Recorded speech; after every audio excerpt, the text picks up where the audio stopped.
Now, was I planning to make this video? No. I've got a cold, I sound all congested, but then Unity had to go and melt the whole game dev community. Now, a bunch of other game dev YouTubers already made videos about this, and even outside of the game dev niche, like big commentators made videos reacting to Unity's new policies. That just shows how big it's actually getting. And I wanted to hold off just for a few days to see if anything got clarified and, potentially maybe some of these policies were changed to be less awful, but unfortunately they didn't. Isn't that fun? I want to start off and say that this is just an absolute net negative for the game dev community, but if you're not really familiar with what's going on, here's the context. So the other day, Unity, the company that makes the Unity game engine, which is one of the most widely used game engines, mostly used by indie game developers, but even for a lot of larger games as well, they announced a new fee pricing model. Now, there are two aspects to this fee pricing model change,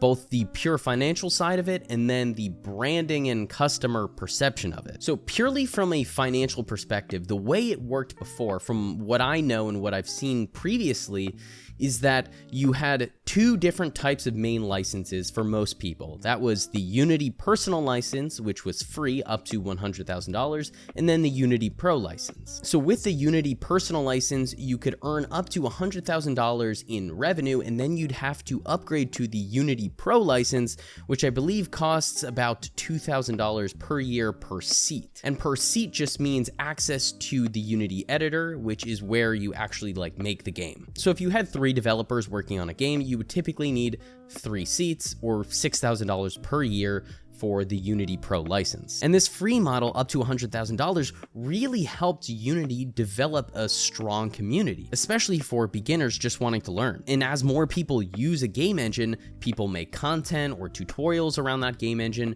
which just further feeds the cycle of people wanting to use that game engine because there's just more information out there. And I even fell into this where Unity just had so many tutorials and content available for free online through YouTube, or at least for my use case.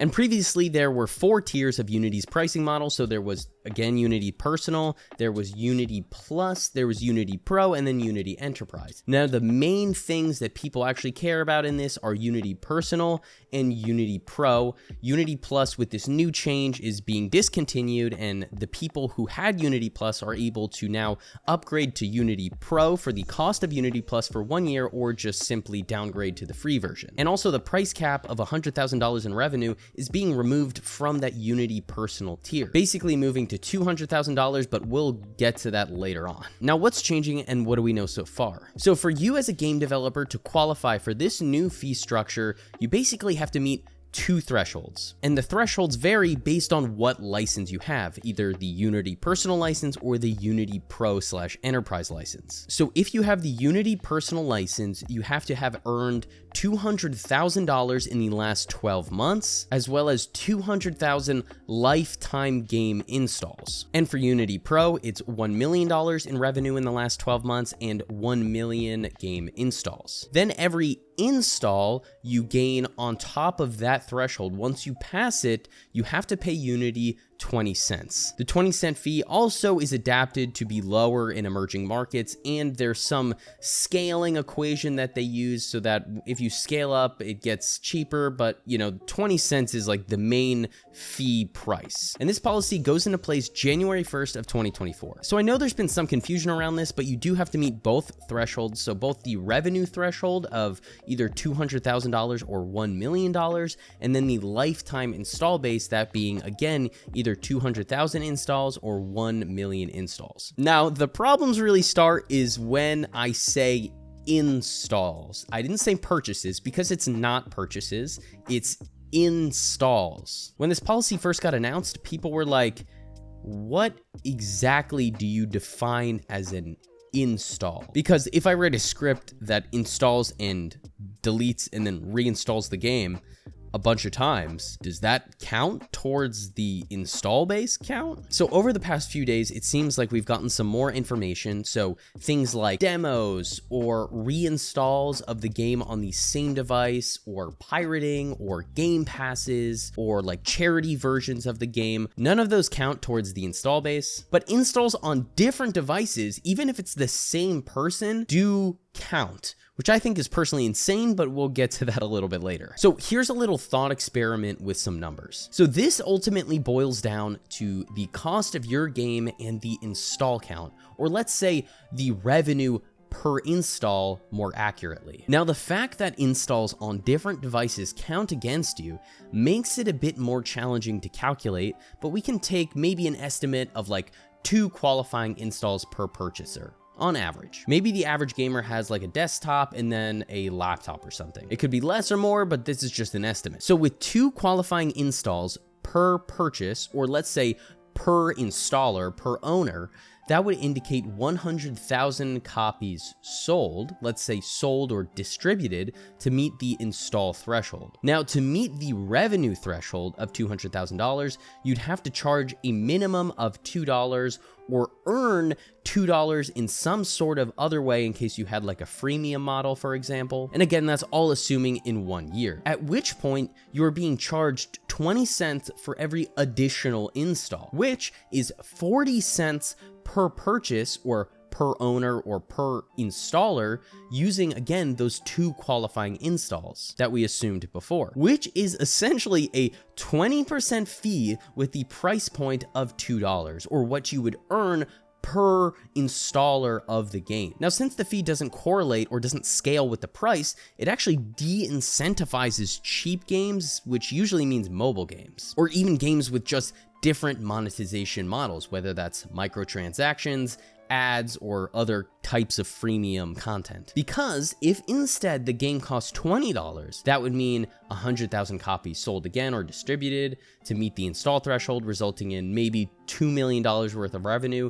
You're now paying only a 2% fee per purchaser or per installer. So again, this really hurts cheap games, and not even just mobile games like I mentioned before, but games like Vampire Survivors. I think Vampire Survivors is partially made in JavaScript, but I do think there is a build that is built in Unity. So think about how many installs Vampire Survivors has right now, because this policy is also going to act retroactively that they mentioned, but I'll talk about that in a little bit. And with Vampire Survivors' current price point of sometimes 99 cents on a Steam sale, they're basically paying a 40 to 50% fee just because it was built in the Unity engine. So again, really hurting cheap games. I even saw a tweet that did the math for an example mobile game that say made $200,000 across 3 million downloads because it had a freemium monetization model, meaning that if they stayed with the personal plan, they would then owe $560,000 to Unity. That's $360,000 more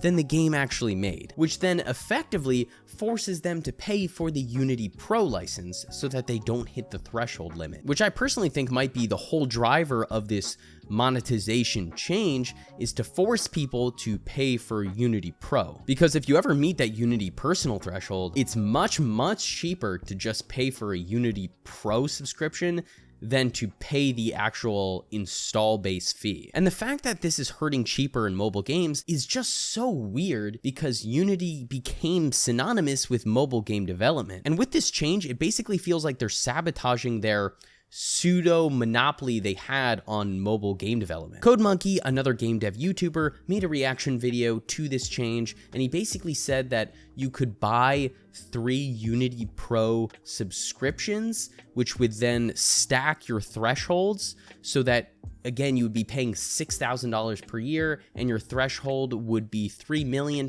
in revenue in the last 12 months and 3 million install base. So I'm not sure if Unity will let the licenses stack, or maybe that they will, because if there's more employees, you need like a higher threshold or something. So I don't think that's been fully clarified, but if they do stack, then it just becomes a game of buying a bunch of $2,000 yearly subscriptions so that you can keep raising your yearly threshold, which just seems like such a silly business model. Now, I'm a solo indie game developer, and let's say my game did absolutely amazing and it was like the next Stardew Valley and made $40 million and sold millions of copies or had millions of installs. At that point, the best course of action for me would be to pay for just a bunch of Unity Pro subscriptions, even though I'm one person. So I don't know if that's just going to become the norm, where if you have a really successful game, you're just paying for 20 Unity Pro subscriptions so that you never have to worry about the install base fee, which again kind of goes into my argument that maybe maybe they're trying to push more subscriptions of their Unity Pro license service. Now, if we compared this fee structure to the fee structure of the other two game engines that people have been talking about moving to, that being Unreal Engine made by Epic Games and then Godot. So Godot is open source and free, so there's no fees to worry about there,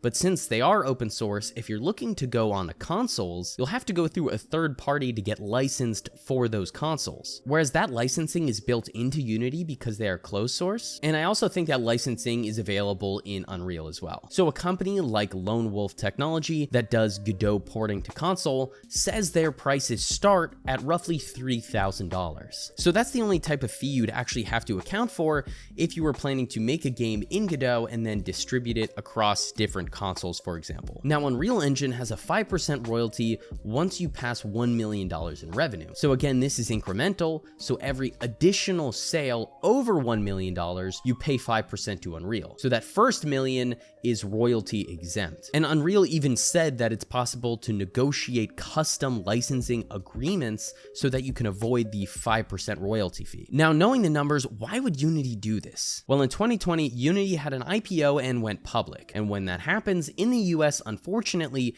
the company now has a fiscal obligation to its shareholders. And this obligation oftentimes is in conflict with what is best for the user or customer. Since they went public, their stock has fallen almost 50%. So from my perspective, this was a move either by the CEO or the board or somebody higher up to squeeze more revenue combined with recent layoffs to cut costs. But again, that's just my speculation. And then how would Unity do this? So Unity has two main things. The Unity editor, which is where the game again is made. That's where the game developers write all the code, they put all of the scenes together, things like that. And then there's the Unity Runtime, which is when you export your build from the Unity editor, it is a part of the Unity Runtime so that it can operate on different platforms. So your game basically goes from the Unity editor, you export it to a build, the build includes the Unity runtime, so your game code is basically running on top of the Unity runtime, and that whole package is then distributed as the full game and is able to run across all of the different platforms. So that's why they're calling this the Unity Runtime Fee, is basically every time a new Unity runtime is initialized or installed. Now, Unity has said they have some sort of proprietary technology that is able to accurately check what is a legitimate install and what could potentially be a fraudulent install or a reinstall. They didn't give much more information other than it's their tech. And now what about the customer trust and branding perspective? Today that I'm recording this, Unity actually clarified and said that 90% of their users or something won't be impacted by this new policy. But regardless, this move absolutely decimated their public perception, and their public perception was already falling. So I'm not really sure how they thought this was going to be interpreted, but it obviously didn't go the way they were planning on it. To be honest, I think that the hit to their brand image is going to cost them much more than whatever they're going to make off of these new fees. And even very popular indie game developers are getting into the discussion. So for an example, the developer of Cult of the Lamb said they will be removing the game January 1st, and the developers of Slay the Spire, who said they have never made a public announcement before, said they would be moving their new project, which has been in development for the last 2 years in Unity, to a new engine if the policy is not retracted. Now, this is speculation, but from what I've been seeing in kind of the online discourse, is that since Unity said that game developers are not going to be responsible for things like the Xbox Game Pass, Unity will expect that game distributors like Xbox, which is owned by one of the largest companies in the entire world, Microsoft, they will be expected to pay a fee based on how many games in their available library have the Unity runtime, and they'll have to pay that fee to Unity. Now, I'm not saying that's true, but if it was, that means Unity is expecting Microsoft to pay a fee that they never agreed to. If that were true, I think Microsoft would either try to do some sort of legal action, or they would take the revenue from the actual game developers. So again, just taking revenue away from them to pay for the fee, or just completely prevent all Unity made games in Game Pass. And I also highly doubt Microsoft is just openly and willingly going to pay a fee they didn't agree to originally. Also, Microsoft just acquired Activision Blizzard. Activision Blizzard makes and maintains Hearthstone. And guess what? Hearthstone is built on Unity. So I highly doubt again that Microsoft is going to be super welcoming to the idea of paying what I assume to be massive fees associated with Hearthstone's at least install usage to Unity for a fee, again, that didn't exist before, for an acquired IP as well. So I mentioned this slightly before, but Unity mentioned that the install count will apply retroactively. So that install threshold, so either 200,000 or 1 million, that will account for all installs, not just starting from January 1st, 2024, going all the way back until Unity had the ability to track it somehow. Which means that if you published a game 5 years ago using Unity, when you had no idea this fee structure would be in place in the future, all of those game installs from those 5 years will count towards that install base threshold. Personally, I don't even know how that's legally enforceable, but hey, I'm not a lawyer. And then what happens if the devs don't pay? Are they gonna start taking small indie studios and game developers to court? Or will they just start remotely deactivating games that run on the Unity runtime where developers haven't paid the fees? Because I'm pretty sure companies like Steam, Nintendo, Microsoft again, aren't gonna like games that are available on their platforms for their customers to purchase randomly being deactivated. Either way, it would be an extremely bad look for Unity, further hurting their brand image. The day I'm recording this, Unity even had to close some of their offices due to threats. And I obviously want to say this is bad. You shouldn't threaten anyone, and most likely a lot of the people in those offices and buildings have absolutely zero control on any sort of pricing structure change, and a lot of them probably disagree with this change as well. So as a solo indie game developer using Unity, what will I do? I really like Unity as a technology, but this move has really soured my taste towards the company, and probably more specifically the CEO or the board. I don't want to lump in all random Unity employees. So my current project, Castlemancer, is being built in Unity, and it's a massive pain to swap and learn a new engine. So I will probably finish this project in Unity, and for future projects, look either at Unreal or Godot. Now, it's a bit presumptuous of me to think that I would meet these thresholds, especially as a solo indie game developer, but also I just don't like the idea of having a fee associated with an install count, because just doing that seems so ripe for inaccuracy or miscounting. Overall, again, I think this is an absolute net negative for the game dev community and even Unity. I think Unity is optimizing for